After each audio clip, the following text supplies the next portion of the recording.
पिताजी जल्दी चलिए, वरना मैं आज स्कूल में देरी से पहुंचूंगा।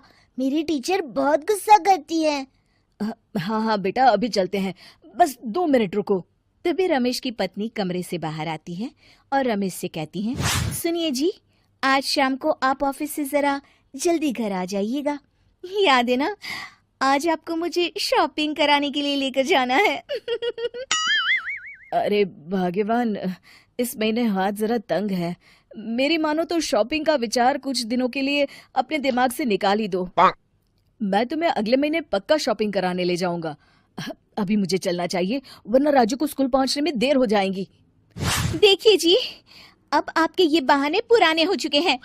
मैं कुछ नहीं जानती। आज शाम को मुझे शॉपिंग करने जाना है, मतलब जाना है। आगे आपकी मर्जी। अच्छा ठीक है भाग्यवान, अब तुम पूरा घर सर पर मत उठाओ, मैं कुछ करता हूँ। इतना कहकर रमेश अपने बेटे राजू को लेकर वहां से चला जाता है।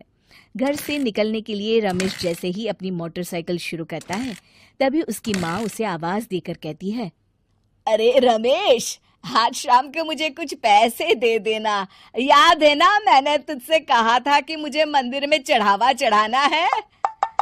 अरे माँ, मेरी तनख्वाह आने में अभी 10 दिन बचे हैं। अभी मेरे पास बिल्कुल पैसे नहीं है। हाँ, मेरी तनख्वाह मिलते ही मैं तुम्हें पैसे दे दूंगा। रमेश की माँ चिढ़कर कहती हैं, अरे तेरा दिमाग तो खराब नहीं हो गया? मैंने तेरे भरोसे मंदिर के पुजारी जी से वादा कर दिया है और तू कह रहा है कि पैसे नहीं है। अब मैं पुजारी जी को क्या जवाब दूंगी? तुझे तो मेरी इज्जत की भी कुछ परवाह नहीं है। अच्छा ठीक है माँ, अब तुम गुस्सा मत करो, मैं शाम तक कुछ इंतजाम करता हूँ। इतना कहकर रमेश वहां से चला जाता है। फिर दोपहर को जब रमेश अपने दफ्तर में बैठा होता है, तब उसे अपनी पत्नी और माँ की बातें याद आती हैं। रमेश अपने दफ्तर के एक साथी मोहन से कुछ रुपए उधार मांगता है। अरे भाई मोहन, मेरा एक छोटा सा काम कर दो, मुझे कुछ रुपयों की सख्त जरूरत है। मुझे कुछ दिनों के लिए क्या तुम रुपए उधार दे सकते हो? अरे रमेश भाई, मैं तुम्हें पैसे उधार तो दे सकता हूँ, लेकिन मुझे वक्त पर पैसे लौटा देना। वैसे भी मेरा मानना है कि दोस्ती यारी में कभी पैसों का व्यवहार नहीं करना चाहिए। ये कहावत तो तुमने सुनी ही होगी कि उधार प्रेम की कैंची है। मैं नहीं चाहता कि पैसों को लेकर हमारा रिश्ता खराब हो। अरे मोहन, तुम बिल्कुल चिंता मत करो, मैं तुम्हारे पैसे वक्त पर लौटा दूंगा। फिर मोहन रमेश को पैसे दे देता है। शाम को घर आकर रमेश कुछ पैसे अपनी माँ को देता है और साथ ही अपनी पत्नी को भी शॉपिंग कराने बाजार लेकर जाता है। रमेश की पत्नी और उसकी माँ का स्वभाव जरूरत से ज्यादा खर्चीला होने के कारण दोनों हमेशा बेवजह पैसे खर्च करती हैं। फिर एक दिन, सुनिए जी, अगले हफ्ते हमने छुट्टियों में कहीं बाहर जाने का प्लान बनाया था। आपने पैसों का इंतजाम कर लिया ना? अरे अभी कहाँ, अभी तो मेरे पास बिल्कुल पैसे नहीं है। हम कभी और चले जाएंगे। देखिए जी, मैंने सभी सहेलियों से कह दिया है कि मैं बाहर घूमने जा रही हूँ। अगर मैं नहीं गई तो सब मुझ पर हंसेंगी। आप कहीं से भी पैसों का इंतजाम कीजिए जी। इतना कहकर रमेश की पत्नी वहां से चली जाती है। वहीं दूसरी तरफ रमेश की माँ भी तीर्थ यात्रा जाने की जिद करती है और रमेश से पैसे मांगती है।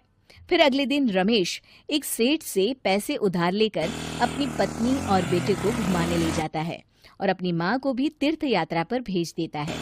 लेकिन जैसे ही रमेश अपनी छुट्टियां बिताकर वापस आता है, कर्जदार उसका जीना मुश्किल कर देते हैं। इतना ज्यादा कर्ज एक साथ अपने ऊपर देख रमेश काफी परेशान रहने लगता है। फिर एक दिन राजू की स्कूल की फीस वक्त पर न भर पाने के कारण रमेश को स्कूल में बुलाया जाता है। स्कूल के प्रिंसिपल साहब रमेश को सख्त हिदायत देते हैं कि अगर वक्त पर स्कूल की फीस नहीं भरी गई तो उनके बेटे का नाम स्कूल से काट दिया जाएगा। अपने बेटे की स्कूल की फीस भरने के लिए रमेश अपने दोस्त गिरधारी से कुछ पैसे उधार ले लेता है और स्कूल की फीस भर देता है। रमेश की माँ और उसकी पत्नी खर्चे और घर की जिम्मेदारी संभालते संभालते धीरे धीरे रमेश पूरी तरह कर्ज में डूब जाता है। और तभी एक दिन दफ्तर में काम करते समय रमेश की तबीयत अचानक बिगड़ जाती है और वो बेहोश होकर गिर पड़ता है। उसे जल्दी से पास के एक अस्पताल में भर्ती कराया जाता है। रमेश के घर वालों को ये बात पता चल जाती है तो वे सभी अस्पताल पहुंचते हैं। अस्पताल के डॉक्टर साहब उन्हें बताते हैं, देखिए, देर रात तक जागने और जरूरत से ज्यादा काम करने की वजह से इन्हें चक्कर आ गया था। बेहतर यही होगा कि इन्हें कुछ दिनों के लिए पूरी तरह आराम करने दिया जाए। रमेश की हालत देखकर उसके बेटे राजू को बहुत गुस्सा आता है और वो अपनी दादी और माँ से कहता है, माँ, दादी, मैं इतना छोटा हूँ, फिर भी मैं इतना समझता हूँ कि पिताजी दिन रात दफ्तर में काम करके पैसे कमाते हैं।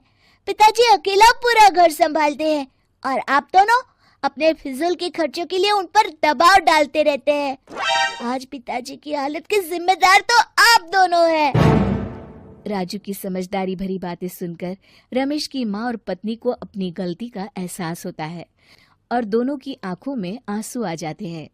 फिर कुछ दिनों के बाद रमेश की तबीयत एकदम अच्छी हो जाती है और वो पहले की तरह अपने काम पर जाने लगता है।